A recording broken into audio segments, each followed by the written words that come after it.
Student of UP Santa Mesa, Manila. Welcome to the Information and Awareness Drive of Civil Military Operation Battalion, Civil Military Operation Group, Philippine Army. Please remain standing for the national anthem. Bayang matitibig, sa silakanan, alam ng puso, sa titik mo'y buhay. Lupang hinirang, duyan ka ng mag-ibig, sa manlulupin, di ka masisig. Ng ating mga estudyante na business. First year students po kayo lahat, no? Okay, maraming salamat po sa inyong pagdalo sa ating paanyaya ng ating SEMA Battalion at LGU PNP para sa ating information drive. Sana po ay itong ating gagawing information drive ay makakuha kayo ng karagdagang kaalaman upang malaman natin ang mga pangyayari sa ating bayan. At kung ano po yung mga serbisyo na pwedeng ibigay ng ating local government units at PNP. Alam ko po na yung mga magulang ninyo, pinadala kayo dito dahil gusto nila na makamit ninyo yung profession na gusto nilang mangyari sa inyo pagdating ng panahon. Pero hindi natin... Ang itinuro sa inyo, may you respect the rights of others. Nagsasalita pa lang ako, meron na. Alam nyo ba? Nagsasalita pa lang ako. Scholar ng bayan! Ang sabi sa atin!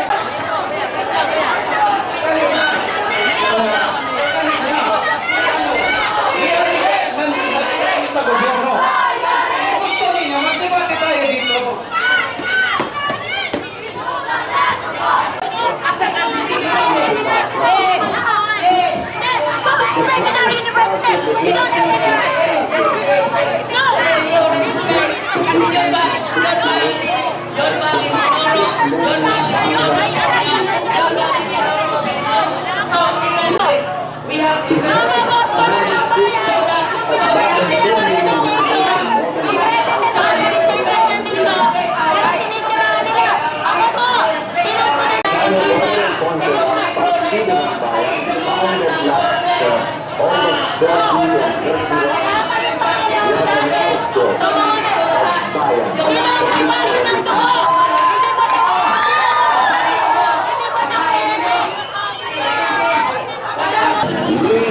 Filipino students, Alliance of Concerned Futures, from the Pavona Council. As our representative of student power, founded last August 30 and 31, was an outgrowth of Bayan, the big coalition.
makipagkagulo o ano pa man sa hanay ng mga kabataan.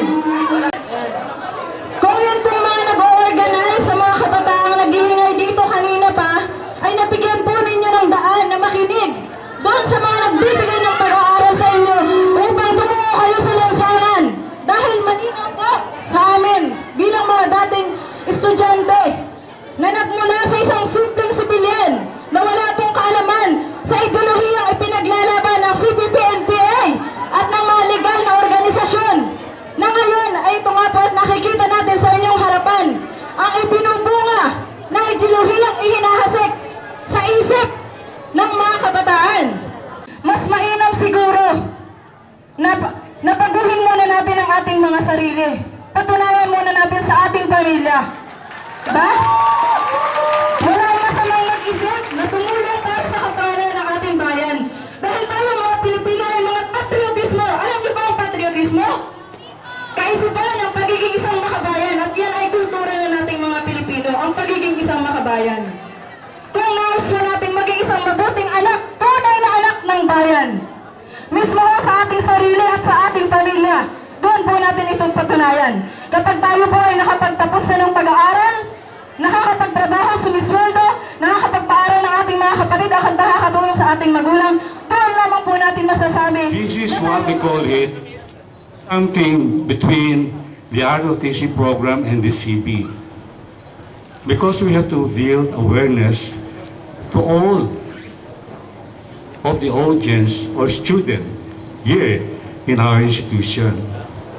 In respect to our military principle, we have to obey, we have to listen, and we have to give high respect to these people.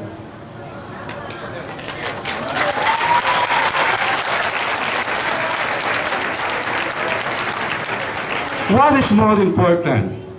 I'm not perfect. And what I heard from the downstairs, there are some people that try to inject something wherein it is not according to our principle and objective. We are doing these things because we want to build awareness among our students in our university. And that's the major concern of these military people who are trying to handle and to talk, to explain to the young people how you could be properly educated and how we inculcate values in ourselves or even in our institution.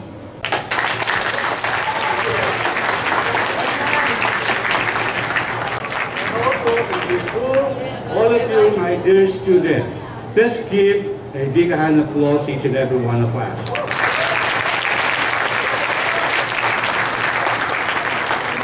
At the same time, to those leaders who did, who talked without any doubt at all, let's also give them respect and give also our appreciation by giving a big hand of applause to them.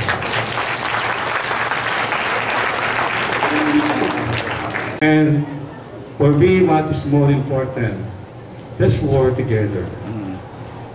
If everybody works as a team, I'm very confident we will move on in a much better direction. Sa inyong lahat, mga kabataan, bata rin ako before. But now, what I have learned, that I have something to share.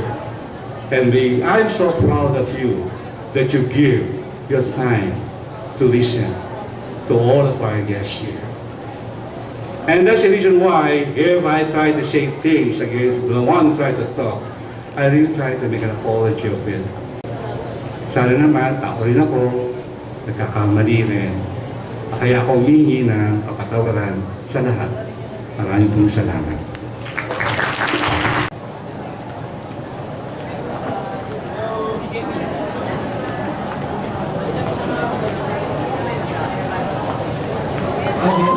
I'm sorry.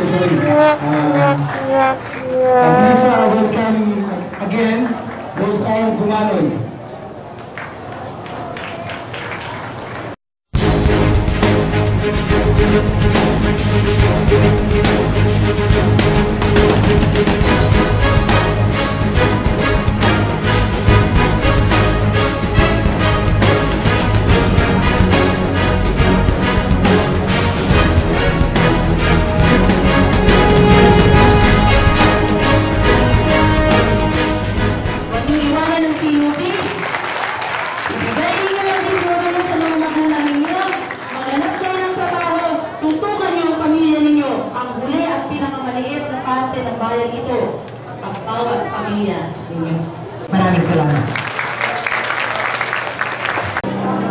po yung magandang hakbangin para sa mga kabataan. Marami natutunan, marami nagawang magandang bagay yung mga sundalo, marami itinuro na kung saan pwede natin i-depensa yung mga sarili natin. Sa naganap na information and awareness live dito sa QUB. Ayun, masaya naman po na kahit nangyari yung may kaguluhan nangyari, naging successful pa rin yung event. Nagpapasalamat po ako sa military po kasi nagkaroon po kami ng magandang kalaman po sa society po namin. Nabuksan po namin yung mga kalaman po namin ngayon na pwede po makatulong po sa kinabukasan namin. Maraming salamat po sa